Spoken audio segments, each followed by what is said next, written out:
All right, here we are back in Gotham, and we've got the next tier of the iceberg to get through. So let's just go ahead and jump right into it, getting a little bit deeper into these waters here. But I would say that most of these are still people that most people that are aware of Batman would know about, probably. But we're going to start with Hugo Strange. Hugo Strange is a brilliant but twisted psychiatrist and one of Batman's earliest foes, known for his obsession with uncovering Batman's true identity. As a skilled manipulator and scientist, he conducts unethical experiments and often employs mind control to challenge the Dark Knight. Strange's complex psyche drives him to explore themes of identity and obsession, making him a formidable opponent who seeks to prove his intellectual superiority over Batman. To me, Hugo is kind of just a mad scientist character, and I feel like you copy and paste him and put him into any sort of science fiction or superhero story, and he would make sense.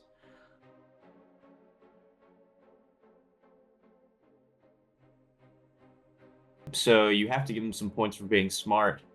But I'm going to put him in A. I'm going to put him in the A category. Moving on to Deadshot. Deadshot, whose real name is Floyd Lawton, is a highly skilled assassin and marksman known for his exceptional aim and lethal efficiency. Driven by a troubled past, including a strained relationship with his family, he embraces a life of crime while often grappling with his own sense of morality. Although he is a ruthless killer, Deadshot occasionally shows a softer side, particularly in his desire to be a good father, which adds depth to his character as both an adversary and an anti-hero in the DC universe. Deadshot's probably most popular appearance is with Will Smith in the Suicide Squad, and no matter how you feel about that movie, the fact of the matter is that Deadshot is in that movie. He's kind of just a sniper who can hit well, and if you're a sniper, I would hope that you could hit your target. Backstory and all, I think compared to other people on this list, it kind of falls flat. But I'm not going to be super rude. I'm just going to put him in the B tier. Moving on to the Matt Hagen version of Clayface. Matt Hagen is the second incarnation of Clayface, who gains shape-shifting abilities after an accident involving a radioactive substance during a failed film shoot. Once a successful actor, Hagen's transformation into Clayface leads him down a dark path as he grapples with his new identity and powers. His struggle to reclaim his former life while dealing with the consequences of his actions makes him a tragic figure in Gotham's criminal landscape. I was not personally aware of the differences between the Basil Carlo version of Clayface and Matt Hagen Clayface. It does seem that Basil is kind of the OG, and his powers seem to be a little bit more OP in terms of regeneration. And basically, he can't die, although he did get killed in Arkham and has a weird fate in the Arkhamverse. But just because I've done research for most of the people on this list, this guy I just wasn't really interested in. So he's going in C tier. Firefly, also known as Garfield Lynns, is a pyromaniac and arsonist who used advanced technology to create devastating fire-based weapons. Once a special effects expert in the film industry, he becomes obsessed with fire, turning his skills into a life of crime as he seeks fame and notoriety. Firefly's dangerous obsession with flames drives him to commit elaborate heists and engage in destructive battles with Batman, often reflecting his inner turmoil and need for validation. When I think of Firefly, I think of the weird appearance in Gotham, and I think of the side quests in Arkham Knight, where there's a man going around lighting fire to fire stations. I always found that part interesting. He's not our only winged villain in this list. Spoilers incoming. But his obsession with fire, I think, is a lot of fun if people use him right. So, with that being said, he is a B tier villain. Moving on to Killer Moth, whose real name is Cameron Van Cleer, a supervillain who fancies himself as a counterpart to Batman, using moth-themed gadgets and criminal schemes to gain attention and power. Once a failed businessman, he turned to crime in a desperate bid for recognition, adopting the moniker of Killer Moth to embody his obsession. His often comical ineptitude contrasts with his delusions of grandeur, making him a more lighthearted, yet still dangerous foe in Gotham's underworld. I freaking love Killer Moth, dude. I have no reason to, but you're going to see that the icon I'm using for this is from the Lego Batman games. And yes, is that pretty much all I know him from? Yes. But the dude is so cool. I don't have anything else to say. And his backstory, I feel, though, is if it's similar to Kite Man's in terms of he's always just seen as a joke, but so much cooler. And I don't even care. He's an S tier. He's an S tier, and it's half joke, half truth. No, real truth, all 100% truth. Moving on to Black Mask, also known as Roman Sionis, a ruthless crime lord in Gotham City who wears a skull-like mask as a symbol of his violent ambitions.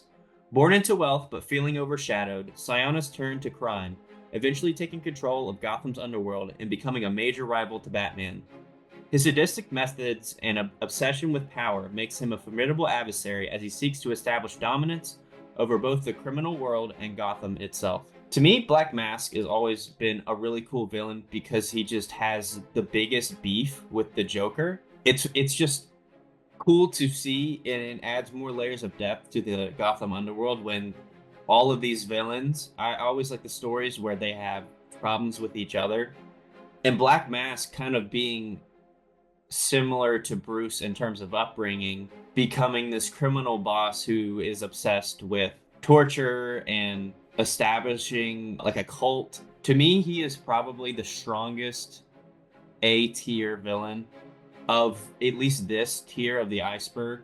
So I'm going to put him there. Up next is Man-Bat, whose real name is Dr. Kirk Langstrom, a scientist who transforms into a bat-like creature after experimenting with a serum meant to give humans bat-like abilities. Struggling with his dual identity, Langstrom battles the monstrous side of himself while seeking a cure for his condition.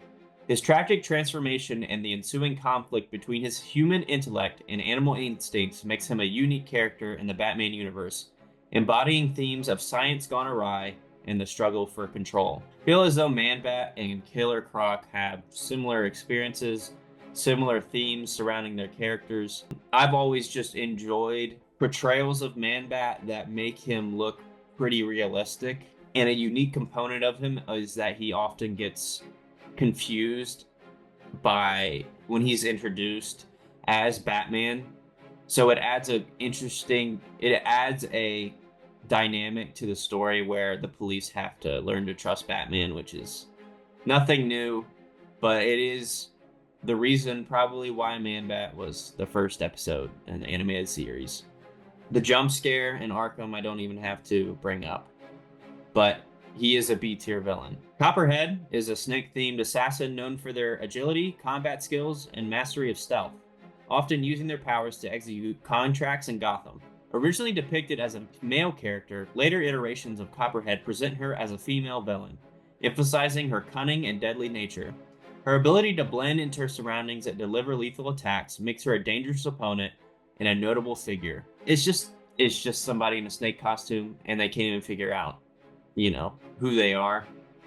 The iteration, I think it switched to female in Arkham Origins and some other material. Anyways, Copperhead, just someone in a snake costume most of the time. Other times it's like a condition.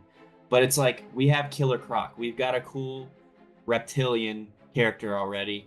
I'm putting you with Mad Hatter down in C tier. Next up is the Batman Who Laughs. The Batman Who Laughs is a twisted version of Batman from an alternate universe, who becomes a hybrid of the Dark Knight and the Joker after succumbing to the Joker's toxin. The nightmarish figure embodies the darkest aspects of Batman's psyche, wielding both Batman's tactical genius and the Joker's chaotic madness.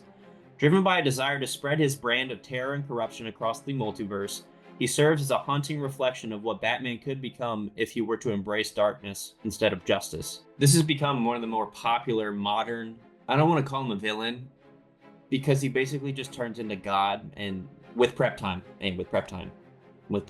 he is one of the most dangerous things in the DC universe, for sure. Basically, Batman and Joker combined, both of their abilities and personalities, except he just wants to kill everything. That's an S-tier villain, if I've ever seen one. Next up, the Court of Owls. The Court of Owls is a secret society of wealthy and powerful individuals who have secretly controlled Gotham City for centuries, manipulating events from the shadows. They utilize skilled assassins known as Talons to carry out their bidding, posing a significant threat to Batman as they seek to eliminate anyone who threatens their influence. Their mysterious presence and deep-rooted history in Gotham make them a formidable adversary, challenging Batman's understanding of his city and its true history. Basically, the Illuminati. There's not much more to say. If you know about the Court of Owls, you know they're a big deal. They're the Illuminati for Gotham City, and they've got mindless assassin owl people that will do their bidding. Another strong A tier, in my opinion. Next up is Carmine Falcone, who is a powerful crime boss in Gotham City, known for his ruthlessness and influence in organized crime world. As a leading figure in the Gotham underworld, he often clashes with Batman and law enforcement. While attempting to maintain control over his criminal empire. Falcone's sophisticated demeanor and business acumen, combined with his brutal methods, position him as a significant threat in Gotham, embodying the city's struggle against corruption. Now, if you watched the last one, and I talked about the Penguin, I said I wasn't going to buy a Max subscription to watch Penguin, but I did, and I caved, and it's amazing, and it does add a layer to me liking the Falcones a little bit more. However, I hate to say it, but Carmine is just a dude. There's people on here dressed up as moths, can control plants, who have to stay at sub-zero temperatures. A freaking crocodile is a person. Carmine is just a dude. Just a dude. GAD. And he is a criminal mastermind, and he's very influential in every single Batman story. But for me, I'm going to be a little bit nice, and I'm going to put him at B. Polka-Dot Man. Polka-Dot Man, originally known as Abner Krill, is a quirky villain who uses his polka-dot-themed costume and gadgets to commit crimes. Initially seen as a comedic figure, his character has evolved to reveal a darker backstory, marked by feelings of inadequacy and rejection.